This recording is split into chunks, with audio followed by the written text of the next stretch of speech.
de agosto, sejam muito bem-vindos ao Plano Anual de Leitura da Bíblia com Rosânia e Lana. Hoje nós vamos ler Jeremias 18 ao 22, o pote de barro. O Senhor Deus me disse, desça até a casa onde fazem potes de barro, e lá eu lhe darei a minha mensagem. Então eu fui e encontrei o oleiro trabalhando com o barro sobre a roda de madeira. Quando o pote que o oleiro estava fazendo não ficava bom, ele pegava o barro e fazia outro conforme queria. Aí o Senhor me disse, será que eu não posso fazer com o povo de Israel o mesmo que o oleiro fez com o barro? Vocês estão nas minhas mãos, assim como o barro está nas mãos do oleiro. Sou eu, o Senhor, quem está falando. Em qualquer momento posso dizer que vou arrancar, derrubar ou destruir qualquer nação ou reino.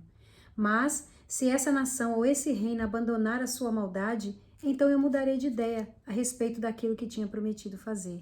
Mas eu também posso dizer que vou fundar ou construir qualquer nação ou reino. Mas se essa nação fizer o que é mal e não me obedecer, então eu mudarei de ideia a respeito daquilo que tinha prometido fazer. Portanto, Jeremias, diga ao povo de Judá e aos moradores de Jerusalém que estou fazendo planos contra eles e me preparando para castigá-los. Diga que deixem de fazer o que é mal e que melhorem a sua maneira de viver e de agir. Eles vão responder, não adianta, nós vamos seguir os nossos planos. Todos nós vamos agir de acordo com a teimosia e a maldade do nosso coração. O povo rejeita a Deus. Portanto, eu, o Senhor, digo, perguntem a todas as nações se por acaso já houve alguma coisa igual. O povo de Israel fez uma coisa horrível. Será que alguma vez deixou de haver neve nas altas rochas dos montes Líbanos? Por acaso secam as suas águas frias, que correm montanhas abaixo? Mas o meu povo tem esquecido de mim e queima incenso aos ídolos. No caminho em que deviam andar, eles tropeçam. Não seguem os caminhos antigos, mas vão por atalhos que não estão marcados. Eles fizeram desta terra uma coisa horrorosa, que será desprezada para sempre. Todos os que passarem ficarão espantados e balançarão a cabeça. Eu espalharei o meu povo diante dos inimigos, como pó que é soprado pelo vento leste. Virarei as costas para eles e não os ajudarei quando a desgraça chegar. O plano para matar Jeremias. Aí o povo disse, vamos dar um jeito de nos livrarmos de Jeremias, pois sempre haverá sacerdotes para nos ensinar, sábios para nos dar conselhos e profetas para anunciar a mensagem de Deus. Vamos fazer acusações contra ele e deixar de ouvir o que ele diz. Então eu orei assim. Ó Senhor Deus, ouve-me e escuta o que os meus inimigos estão dizendo contra mim. Por acaso é com o mal que se paga o bem? No entanto, eles cavaram um buraco para que eu caia nele. Lembra que fui falar contigo em favor deles, pedindo que não fizesse nada contra eles enquanto estavas irado. Mas agora, ó Deus, deixe que os filhos deles morram de fome ou que sejam mortos na guerra. Que as mulheres percam seus maridos e filhos, que os homens morram de doenças e que os moços sejam mortos na guerra. Manda que uma quadrilha ataque de surpresa as suas casas e que eles gritem de medo, pois cavaram um buraco para eu cair nele e armaram armadilhas para me pegar. Mas tu, ó Senhor, conhece todos os planos que eles fizeram para me matar. Não perdoes a maldade deles, não apagues o seu pecado. Joga-os no chão derrotados. Trata-os assim enquanto estás irado. Capítulo 19. O pote quebrado. O Senhor Deus me disse que fosse comprar um pote de barro. Disse que levasse comigo algumas autoridades do povo e alguns sacerdotes mais velhos, e fosse ao vale de Ben-Hinom, na entrada do portão dos cacos. Ali eu devia anunciar em voz bem alta a mensagem que ele ia me dar. Deus me mandou dizer o seguinte: Reis de Judá e povo de Jerusalém, escutem o que eu, o Senhor Todo-Poderoso, o Deus de Israel, vou dizer. Vou fazer cair sobre este lugar uma desgraça tão grande que todos os que ouvirem falar dele ficarão horrorizados. Vou fazer isso porque o meu povo me abandonou e profanou este lugar, queimando aqui incenso a outros deuses. Mas nem esse povo, nem os seus antepassados, nem os reis de Judá sabiam nada a respeito desses deuses. Essa gente encheu este lugar com sangue de pessoas inocentes e construiu altares para o deus Baal. a fim de queimar os seus filhos no fogo como sacrifício. Eu não dei ordem para isso, não falei disso e nunca pensei nisso. Por isso, eu, o Senhor, digo que chegará o tempo em que este lugar não se chamará mais Tofete, nem Vale de Ben-Hinom, e sim Vale da Matança. Neste lugar, destruirei todos os planos do povo de Judá e de Jerusalém. Deixarei que os inimigos os derrotem e os matem na batalha. Darei os corpos deles como alimento para as aves e as feras. Destruirei esta cidade de modo tão terrível que cada um que passar por ela ficará espantado e horrorizado ao ver tudo o que aconteceu. Os inimigos cercarão a cidade e procurarão matar os seus moradores. O cerco será tão terrível que a gente que vive em Jerusalém comerá a carne dos seus filhos e filhas e devorará os seus próprios vizinhos. Então o Senhor me mandou quebrar o pote na frente dos homens que haviam ido comigo, e mandou dizer-lhes o Senhor Todo-Poderoso, que o Senhor Todo-Poderoso tinha dito o seguinte: como se quebra um pote e ele não pode mais ser consertado, assim eu quebrarei este povo e esta cidade. Os seus mortos terão de ser enterrados até mesmo em Tofete, pois não haverá outro lugar para enterrá-los. Tratarei esta cidade e os seus moradores assim. Farei com que ela fique como o vale de Tofete. Sou eu, o Senhor, quem está falando. As casas de Jerusalém e as casas dos reis de Judá ficarão imundas, como o vale de Tofete. Também ficarão imundas todas as casas onde queimaram incenso no terraço para adorar as estrelas e onde derramaram bebidas como oferta a outros deuses. Então, voltei de Tofete, onde o Senhor me havia mandado anunciar a sua mensagem.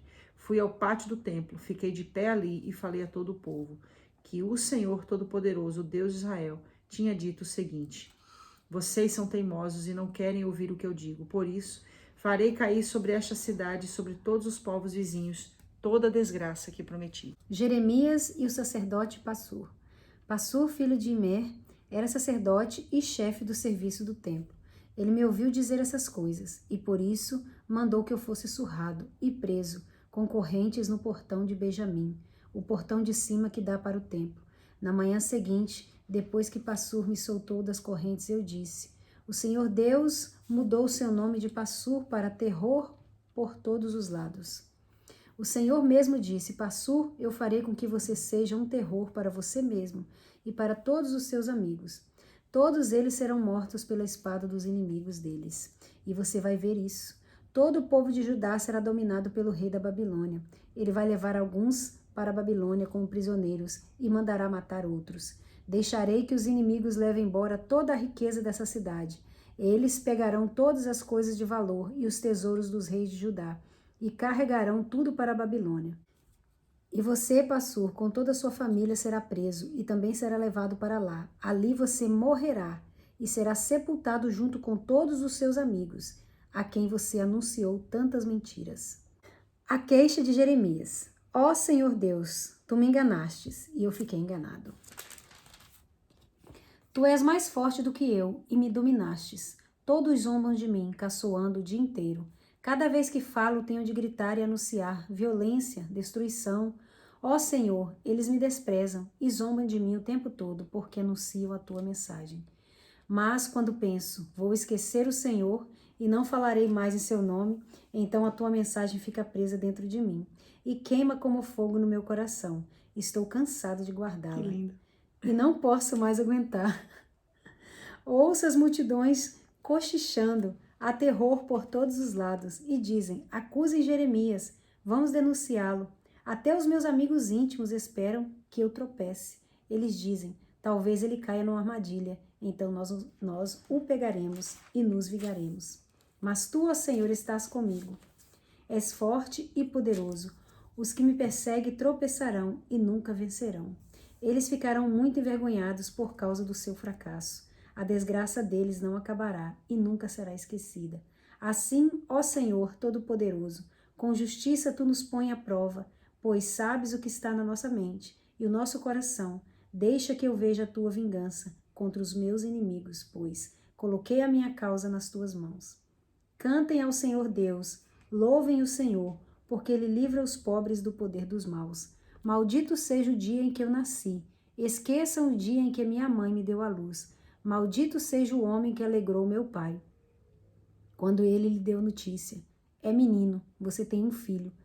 Que esse homem seja como as cidades que o Senhor Deus destruiu sem dó. Que ele ouça gemidos de dor pela manhã e gritos de batalha ao meio-dia, porque não me matou antes de eu nascer. Pois assim a barriga da minha mãe teria sido a minha sepultura, e eu nunca teria nascido. Por que nasci? Será que foi só para ter tristeza e dor e acabar com a minha vida na desgraça? Jerusalém será destruída. O rei Zedequias de Judá mandou que Passur, filho de Malquias, fosse junto com o sacerdote Sofonias, filho de Maaseias, e me fizesse o seguinte pedido: Jeremias, peça a Deus o Senhor que nos ajude, pois o rei Nabucodonosor da Babilônia está fazendo guerra contra nós. Pode ser que o Senhor faça um milagre em nosso benefício e obrigue Nabucodonosor a se retirar. Então o Senhor falou comigo, e eu disse que levassem a Zedequias a seguinte resposta do Senhor, o Deus de Israel: quem vai bater em retirada são os soldados que Zedequias está pondo para guerrear contra o rei da Babilônia e o seu exército que está do lado de fora das muralhas de Jerusalém. Eu amontoarei as armas deles no centro da cidade. Eu mesmo lutarei contra vocês com toda a minha força, ira e raiva e com o meu grande furor. Nesta cidade matarei tudo o que tem vida. Tanto as pessoas como os animais morrerão de uma doença horrível. O rei Zedequias, os seus oficiais e as outras pessoas que não morrerem por causa da guerra, da fome e da doença, todos estes eu deixarei que sejam presos pelo rei Nabucodonosor e pelos outros inimigos que querem matá-los. Nabucodonosor mandará matá-los. Ele não terá nem dó nem piedade de nenhum deles. Eu, o Senhor, estou falando. Em seguida, Deus mandou que eu dissesse ao povo: escutem, eu, o Senhor, deixo que vocês escolham entre o caminho da vida e o caminho da morte. Quem ficar nesta cidade será morto na batalha, pela fome ou pela doença. Mas quem sair e se entregar aos babilônios que estão cercando a cidade não será morto. O que essa pessoa vai ganhar é escapar com vida. Pois eu resolvi não proteger esta cidade, e sim destruí-la. Ela será entregue ao rei da Babilônia, e ele a queimará completamente. Eu, o Senhor, estou falando. Mensagens para a família real de Judá. Jeremias, diga aos descendentes do rei Davi, que são a família real de Judá, que escutem aquilo que eu, o Senhor, estou dizendo. Façam justiça todos os dias. Protejam dos exploradores aqueles que estão sendo explorados. Senão, as maldades que vocês estão praticando farão a minha ira queimar como fogo, que não pode ser apagado. Jerusalém, você está num lugar bem alto, acima dos vales, como uma rocha que fica acima do planalto. Mas eu, o Senhor, lutarei contra você. Você diz que ninguém tem a coragem de atacá-la, que ninguém consegue tomá-la. Mas eu, o Senhor, a castigarei por causa do que você tem feito. Vou pôr fogo no seu palácio, e tudo que estiver em volta também será queimado. Eu, o Senhor, estou falando. 22. O Senhor Deus mandou que eu fosse ao palácio do rei de Judá, descendente de Davi, para dizer ao rei, aos seus oficiais e ao povo de Jerusalém que escutassem estas palavras do Senhor. Eu, o Senhor, lhes digo: façam o que é justo e honesto, protejam dos exploradores aqueles que estão sendo explorados. Não maltratem nem explorem os estrangeiros, os órfãos e as viúvas. Não matem pessoas inocentes nesse lugar sagrado. Se vocês de fato fizerem o que eu estou mandando, então os descendentes de Davi continuarão a ser reis. Eles continuarão a passar pelos portões desse palácio sentados em carros e montados em cavalos, junto com seus oficiais e com seu povo. Mas, se vocês não obedecerem às minhas palavras, então eu juro por mim mesmo que este palácio se tornará um monte de pedras. Sou eu, o Senhor, que está falando. O palácio real de Judá é lindo como a terra de Gileade e como os montes Líbanos, mas eu farei com que vire um deserto, um lugar onde ninguém mora. Estou mandando homens para destruí-lo. Todos eles virão com os seus machados, derrubarão as suas lindas colunas de madeira, de cedro e as jogarão no fogo. Depois, muitos estrangeiros vão passar e perguntar um ao outro: por que é que eu, o Senhor, fiz uma coisa dessas com esta grande cidade? Aí eles responderão que foi porque vocês abandonaram a aliança que fizeram comigo, o Deus de vocês, e adoraram e serviram outros deuses. Mensagem a respeito de Joacás. Povo de Judá, não chore pelo rei Josias, nem lamente a sua morte, mas chore amargamente por Joacás, seu filho. Vão levá-lo e ele nunca mais voltará. Nunca mais verá a terra onde nasceu. Pois o que o Senhor Deus diz a respeito de Joacás, filho de Josias, que ficou no lugar do seu pai como rei de Judá, é o seguinte: ele foi embora daqui para sempre, para nunca mais voltar. Ele morrerá no país para onde o levaram e nunca mais verá essa terra. A mensagem a respeito de Jeoaquim. Ai daquele que constrói a sua casa com injustiça e desonestidade, não pagando os salários dos seus vizinhos e fazendo com que trabalhem de graça. Ai daquele que diz: vou construir para mim uma casa bem grande, com quartos espaçosos no andar de cima. Então ele põe janelas na casa, forra as paredes com cedro e pinta de vermelho. Será que você é rei só porque constrói casas forradas de cedro, melhores do que as dos outros? Josias, o seu pai, viveu uma vida normal. Sempre foi justo e honesto, e tudo o que ele fez deu certo. Ele tratou com justiça os pobres e os necessitados, e tudo lhe correu bem. Quem faz isso mostra que de fato me conhece. Sou eu, o Senhor, que está falando. Mas você só enxerga os seus interesses egoístas. Você mata os inocentes e explora o seu povo com violência. Por isso, Deus diz o seguinte a respeito de Jeoaquim, rei de Judá e filho de Josias. Ninguém vai chorar a morte de Jeoaquim, nem dizer: que coisa horrível, amigo, que coisa horrível. Ninguém vai chorar por ele, nem gritar: meu senhor, meu rei. Ele será sepultado como se sepulta um jumento morto. Será arrastado e jogado para fora dos portões de Jerusalém. O destino de Jerusalém. Povo de Jerusalém, vá até o Líbano e grite. Vá à terra de Bazã e grite bem alto. Que a sua voz seja ouvida desde das montanhas de Moabe, pois todos os países amigos que você tem foram derrotados. Deus lhe falou quando você estava bem de vida, mas você não quis ouvir. Isto é o que tem feito desde a sua mocidade, pois nunca obedeceu a Deus. As suas autoridades serão espalhadas pelo vento, e os seus amigos serão levados como prisioneiros de guerra. Então a sua cidade será humilhada e envergonhada por causa de todo o mal que você tem feito. Você, que está muito seguro entre os cedros trazidos do Líbano, como vai gemer quando chegarem as dores, dores iguais às da mulher na hora do parto. A condenação de Joaquim. O Senhor Deus disse a Joaquim, rei de Judá e filho de Jeoaquim: juro pela minha vida que ainda que você fosse um anel de rei na minha mão direita, eu o arrancaria. Vou entregá-lo às pessoas que o querem matar, e das quais você tem medo, ao rei Nabucodonosor da Babilônia e aos seus soldados. Jogarei você e a sua mãe numa terra estranha, onde vocês não nasceram, e lá morrerão. Vocês terão saudades da sua terra, porém não voltarão para lá. Então eu disse: será que Joaquim é como o pote quebrado que foi jogado fora e que ninguém mais quer?